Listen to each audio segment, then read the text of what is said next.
one final question. Fire away. When we look at this analysis, all I wanna know is how much into consideration of this analysis do you guys take to look at as far as, the poverty level, the income ratio in here, the, the cost of living in the city? That's probably a all that. question That's what I wanna know. for Mr. Snow, did you hear that?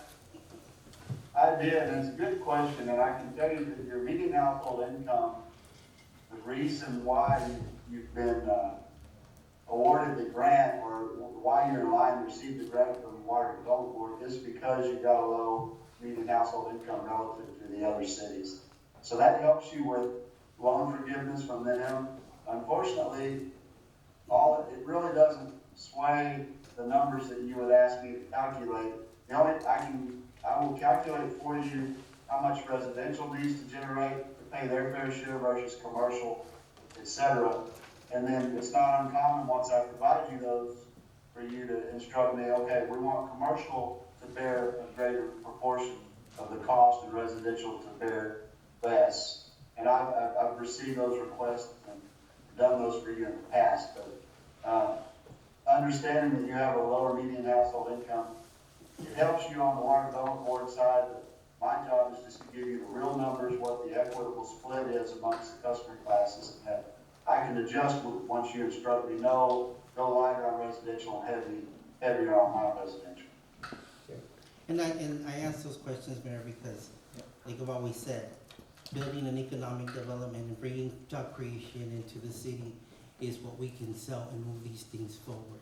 We have to show something so we can proceed and move forward in talking about rates and bringing them to the table and bringing it to the discussion. We have to show our citizens that we're doing that for them as well. So that's just. I think one of the things that Jeff does well, and this is my opinion, is I think, and you don't have a study there, and I know it's, one of the things he does do comparisons with other communities as far as what the rates are, right?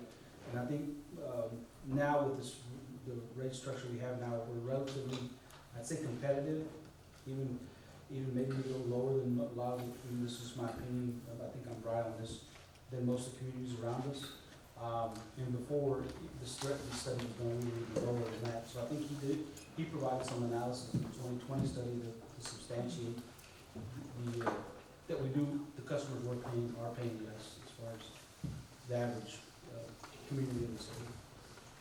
All right, well, council, we have a motion and second on the item for the water, wastewater, solid waste, as reflected in the contract in your package. Are there any questions? Not, I'll call for a vote. All in favor, please say aye. Alright. Motion passes unanimously. Thank you. Thanks, Jeff. Thank you, Jeff. Thank y'all. All right, Thank going you. on. Quick part with y'all.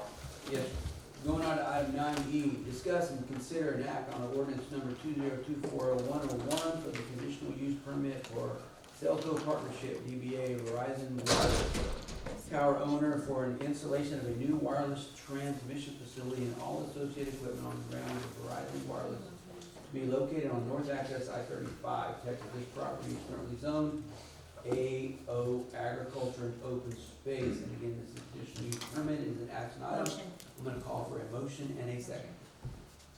So who's the motion that you made?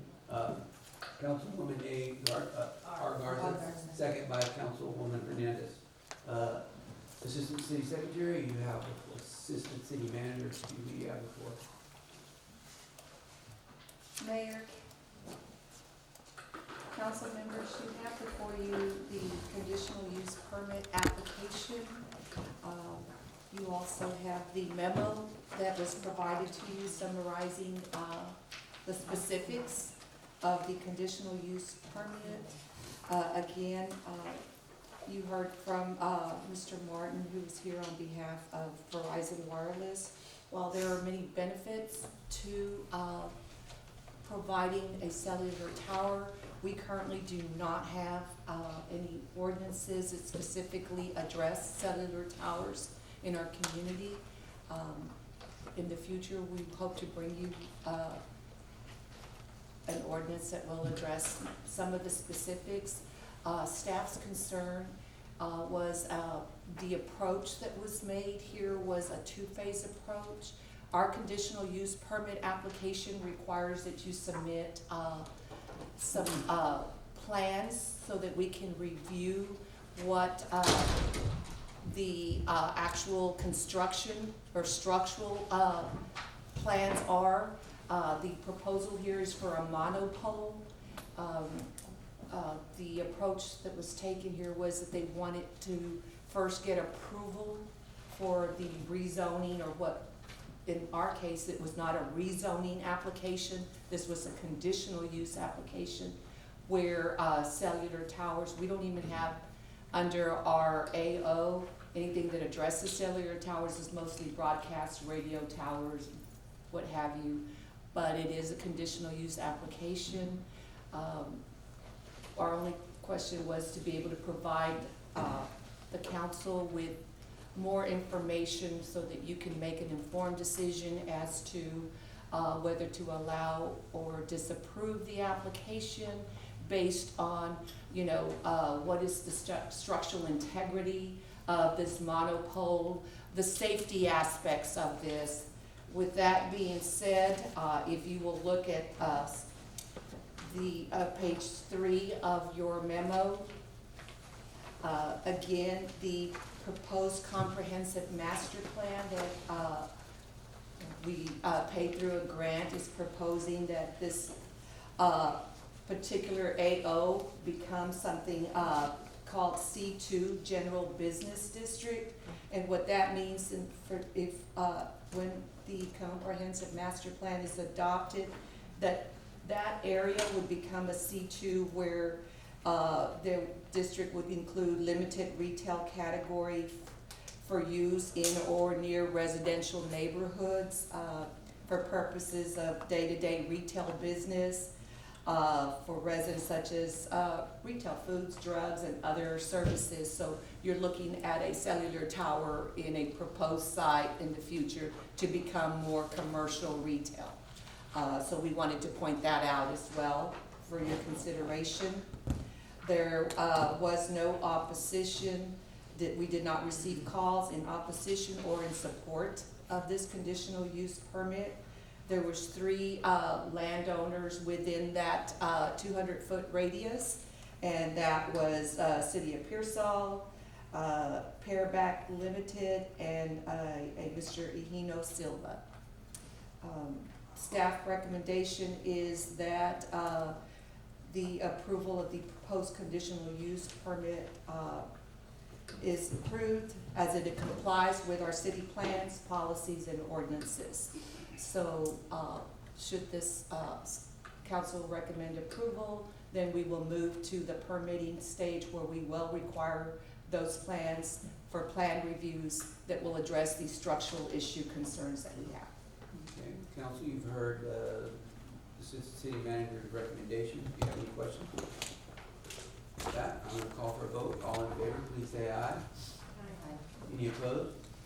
Motion passes unanimously. Thank you very much. All right, stay tuned. Yolanda, item 9F, discuss and consider an act on ordinance number 20240102 for the conditional use permit for Jose Oscar Leal to place a 15 by 76 2011 Fleetwood manufacturing home on property located on 1953 FM 1591 in Pearsall, Texas. This is an action item. I'm going to call for a motion in a second. Motion by Councilwoman A. Garza, second by Councilwoman Carla Montes. Assistant City Manager, you have the floor. Thank you, Mayor. City Council members, again, this is a conditional use permit application. The applicant, Mr. Leal, is requesting to place a 15 by 76 2011 Fleetwood manufactured home in an area that is zoned as an AO, agricultural open space. Mr. Leal's application was submitted and received on 12/16/23. The purpose of the conditional use permit, of course, is to consider allowing a deviation from the current zoning. The recommendation of first, the proposed zoning in our comprehensive master plan is in that area where he is proposing. He is a 2-acre site. He owns 2 acres. you have before you the site plan, where he proposes, he meets all the setback requirements within those 2 acres that he has, so he has plenty of space. The proposed comprehensive master plan also, is recommending that that particular area off of 1581 remain an agricultural open space. Our staff's recommendation, is that, the approval of the proposed conditional use permit as it complies with all city plans, policies, and ordinances, and that Mr. Liao comply with the ordinance to pull a permit for the relocation of the mobile home. Many times we have mobile homes that are moved in or out without pulling permits, and it is very essential that we continue to require these relocation permits, because we also require a traffic route plan. There's been some instances where these traffic route plans that were proposed would not make those turns, and it could create traffic hazards or unsafe use of those routes. So we are asking that, again, that a permit for relocation of that manufactured home include a relocation permit as well. Okay, well, council, you've heard the staff recommendations. Do you have any other questions? So these recommendations have been provided to Mr. Leon. He's aware of these recommendations. No, we're presenting them here. And have we- What will happen next is we will meet with them to come and pull the permit. We will issue the permit. Mhm. They will pay for the permit, including a the relocation permit will be done by the house mover, whoever that is. Okay. They will come and pull that permit. But we will get with the applicant to let them know what has transpired. Assuming the council approves. Assuming the council approves. Subject to your approval. Was it just for approving the permit itself? I'm sorry? This is just for approving the permit? Yes, the conditional use permit. All right, council, prepared for a vote. All in favor, please say aye. Any opposed? Motion passes unanimously. Thank you very much.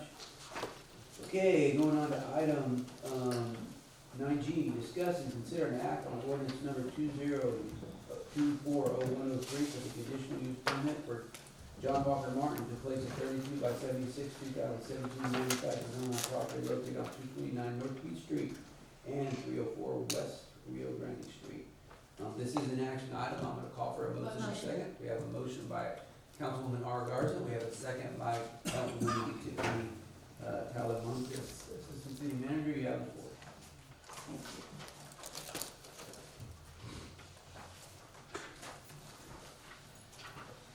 Mayor, council members, you have before you the conditional use permit, the memo, and the attachments that include the site plan and the lots that are being proposed here. This application was submitted on November 17th, 2023. The applicant is requesting a conditional use permit to place a 32 by 76 2017 manufactured home located at 229 North Peach and 304 West Rio Grande, which is lots, the legal descriptions are lots 1 and 2, Block Q. We have attached that information. You'll notice that it's 2 individual lots. The proposed manufactured home is a double wide. They're proposing to put it in both lots. Mr. Martin wants to combine those lots into a single lot, which requires a replat of the existing plat. The existing plat, the legal description describes it as 2 separate lots. Therefore, by state statute and within our ordinance, we've had several meetings with the Martins to discuss not only our city ordinances, but the state statute under local government code 212. It does require a replat when you are either going to reconfigure a lot or change a lot from 2 lots or more into 1. So we had a meeting. Mr. Martin agreed to replat And as you heard in the public hearing, he is in the process. I have been contacted by a surveying company regarding the replat. And our staff is recommending approval of the proposed conditional use permit as it complies with city plans, policies, ordinances, and of course, our state local government code, 212004, as it pertains to replats and the reconfiguration of the lots and combining them into one. He has agreed to replat. In addition, staff is recommending allowing a set time to complete the replatting process, and also that he comply with pulling a permit for relocation of the manufactured home. The home was temporarily allowed to be placed there, and with the understanding that no utilities would be provided and that they would agree to replatting, which they have agreed to. However, the mover did not pull a relocation permit, so we're asking that that be considered as one of the conditions. As you know, special use, conditional use permits, are that you can allow specific time limitations on something, or that you can also allow any conditional conditions, for these permits. So we're asking, staff is recommending those conditions as part of. Staff, you've heard the recommendations of council, you've heard the recommendations of staff. Do you have any other questions for city city manager? Not, I'll call for a vote. All in favor, please say aye. Aye. Any opposed? Motion passes unanimously. Thank you, council. Okay, one more. Item 9H, discuss and consider an act on ordinance number 20240104 for the conditional use permit for Rodolfo G. Ortegon Jr. to place a 30 by 56 2021 manufactured home on property located at 315 North Cherry Street in lot such and such. This is an action item on the call for a motion. Second, motion by Councilwoman Garza, second by Councilwoman Hernandez. All right, Assistant City Manager, you have the floor. Mayor, members of the council, you have before you a conditional use permit application that was submitted on October 16, 2023.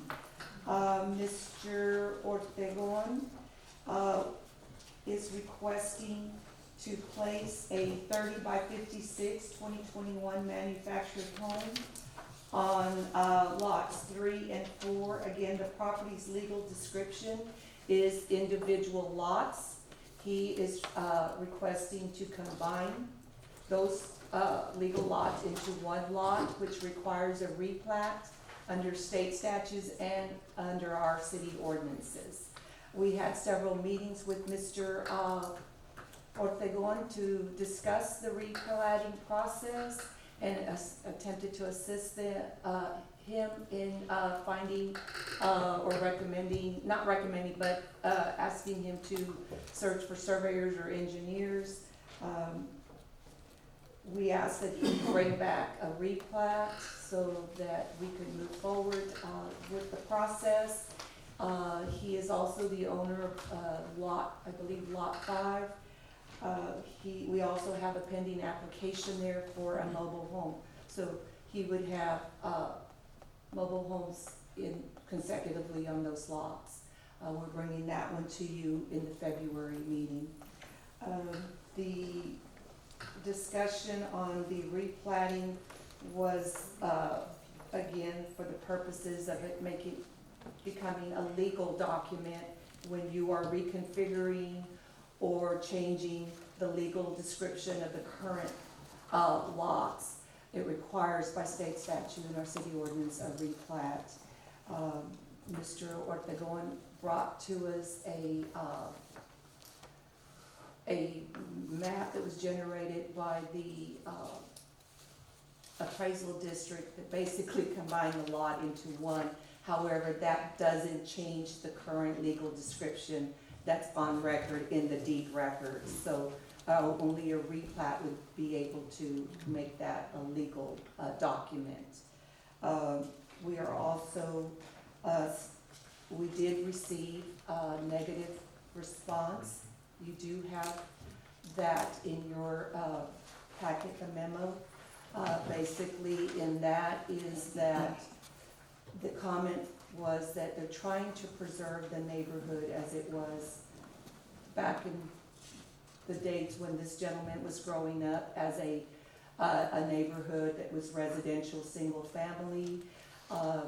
There was many great people that I understand from the story that grew up there, and they're just trying to protect and